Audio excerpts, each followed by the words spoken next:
Hello hi అండి. Welcome back to our channel Devi's diary. ఈరోజు మన డైరీలో రెసిపీ ఏంటంటే సేమియా ఉప్మా ఎలా తయారు చేసుకోవాలో చూపించబోతున్నానండి. సేమియా ఉప్మా ముద్దలా రాకుండా పొడి పొడిలాడుతూ వచ్చే విధంగా పర్ఫెక్ట్ సేమియా ఉప్మాని ఎలా తయారు చేసుకోవాలో చూపించబోతున్నాను. నేను చెప్పిన కొలతలతో ఒక్కసారి ఉప్మాని ట్రై చేయండి.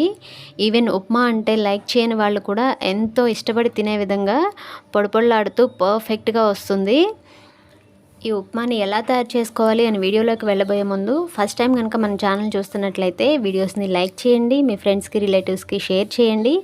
మరిన్ని వీడియోస్ కోసం మన ఛానల్ని సబ్స్క్రైబ్ చేసి బెల్ ట్యాప్ చేసి ఆల్ అనే ఆప్షన్ క్లిక్ చేస్తే నా కొత్త వీడియో నోటిఫికేషన్ వచ్చేస్తుంది మీకు. ఇప్పుడైతే సేమియా ఉప్మా ప్రాసెస్ చూద్దాము. నేను ఇక్కడ చూపిస్తున్నాను కదా, 1 కప్పు సేమియా తీసుకున్నానండి. ఈ సేమియా వచ్చేసి 4 మెంబర్స్కి అయితే కరెక్ట్గా సరిపోయిందండి మాకు. దాన్ని బట్టి మీరు ఎంత క్వాంటిటీ తీసుకోవాలనేది మెజర్ చేసుకొని తీసుకోండి. ఈ 1 కప్పు సేమియా తీసుకున్నాను. ఇప్పుడైతే స్టవ్ మీద ఒక ప్యాన్ పెట్టుకొని ఇందులో ఒక 4 టేబుల్ స్పూన్స్ ఆయిల్ వేసుకోండి. ఆయిల్ హీట్ అయిన తర్వాత ఇందులోకి పచ్చిశనగపప్పు ఉంటుంది కదా, కొంచెం ఎక్కువగా తీసుకోండి. పచ్చిశనగపప్పు అలాగే మినపప్పు వేసుకోండి. తర్వాత అందులోకి కొంచెం ఆవాలు, ఒక 1/2 టేబుల్ స్పూన్ అయితే ఆవాలను యాడ్ చేసుకోండి. అవి చిటపటలాడిన తర్వాత ఒక 4 టేబుల్ స్పూన్స్ వరకు వేరుశెనగ గుళ్ళని యాడ్ చేసుకోండి. ఇవి నూనెలో ఫ్రై అయిన తర్వాత జీడిపప్పు వేసుకోండి. మీకు కావాలనుకుంటే వేసుకోవచ్చు, లేదంటే స్కిప్ చేయండి. ఈ జీడిపప్పు వేసిన తర్వాత ఇవి కంప్లీట్గా ఫ్రై అవ్వాల్సిన అవసరం లేదండి. ఎందుకంటే ఇప్పుడే ఫ్రై అయిపోతే చివరికి వచ్చేసరికి మాడిపోయినట్లుగా అనిపిస్తాయి. జీడిపప్పు వేసిన తర్వాత ఒకసారి మిక్స్ చేసుకొని తర్వాత ఒక మీడియం సైజు ఉల్లిపాయ తీసుకొని సన్నగా తరిగి వేసుకోండి. అలాగే 2 పచ్చిమిర్చి సన్నగా తరిగి వేసుకోండి. అలాగే కరివేపాకు వాష్ చేసుకొని వేసుకున్న తర్వాత 1 అంగుళం అల్లం ముక్క తీసుకొని ఈ విధంగా సన్నగా తరిగి వేసుకోండి. వేసుకున్న తర్వాత ఇవన్నీ ఒకసారి మిక్స్ చేసుకోండి. మిక్స్ చేసుకున్న తర్వాత మూత పెట్టేసుకొని ఈ ఉల్లిపాయలు మగ్గిపోవాలండి. మూత పెట్టుకొని ఒక 2 మినిట్స్ లో ఫ్లేమ్లో పెట్టుకొని ఉంచండి. ఇందులో అల్లం మాత్రం అస్సలు స్కిప్ చేయొద్దండి. అల్లం వేసుకుంటేనే ఉప్మా మనకి మంచి టేస్ట్ వస్తుంది. మూత తీసి చూస్తే చూడండి, ఉల్లిపాయలు చక్కగా మగ్గిపోయాయి. తర్వాత ఇందులోకి ఒక క్యారెట్ తీసుకున్నానండి. నేను ఒక క్యారెట్ తీసుకొని సన్నగా ముక్కల్లాగా కట్ చేసుకొని వేసుకున్నాను. అలాగే 4 బీన్స్ అవి కూడా తీసుకొని సన్నగా తరిగి వేసుకున్నాను. తర్వాత ఇందులో మంచి కలర్ కోసం ఒక 1/2 టేబుల్ స్పూన్ పసుపుని యాడ్ చేసుకోండి. పసుపు వేసిన తర్వాత ఒకసారి అంతా బాగా మిక్స్ చేసుకోండి.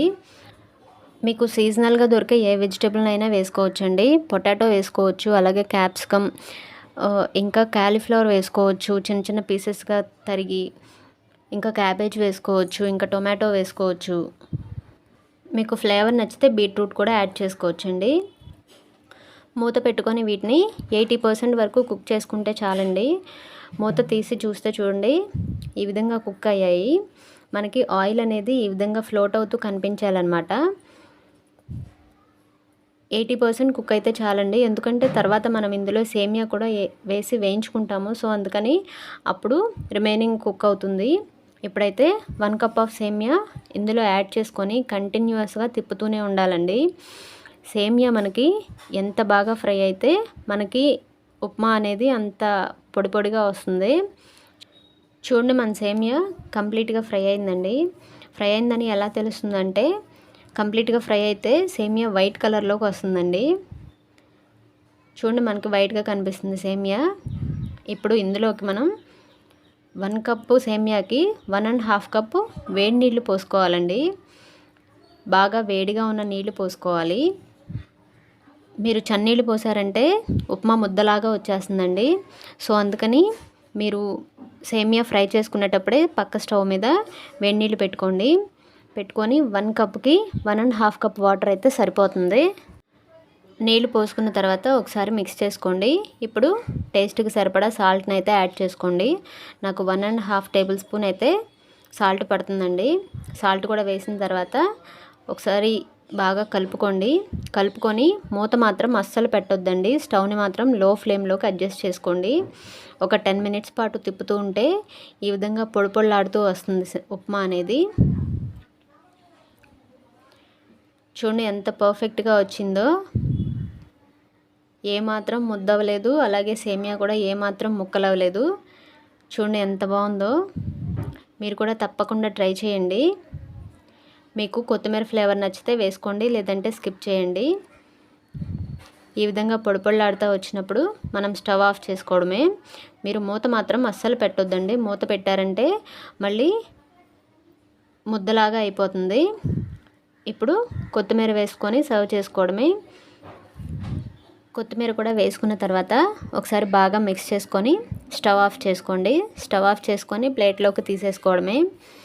ఉప్మా అయితే వెజిటేబుల్స్ కూడా వేసాం కదా, చాలా టేస్టీగా ఉంటుందండి. ఉప్మా అంటే ఇష్టపడని వాళ్ళు కూడా ఎంతో ఇష్టపడి తింటారు. చాలా బాగుంటుంది. మీరు కూడా తప్పకుండా ట్రై చేయండి. మీకు ఎలా వచ్చింది అనేది నాకు కామెంట్ సెక్షన్లో చెప్పండి. ఈ వీడియో కనుక మీకు నచ్చినట్లయితే వీడియోస్ని లైక్ చేయండి, అలాగే షేర్ చేయండి. మరిన్ని వీడియోస్ కోసం మన ఛానల్ సబ్స్క్రైబ్ చేయండి. మరో వీడియోతో మళ్ళీ కలుద్దాం. Thank you.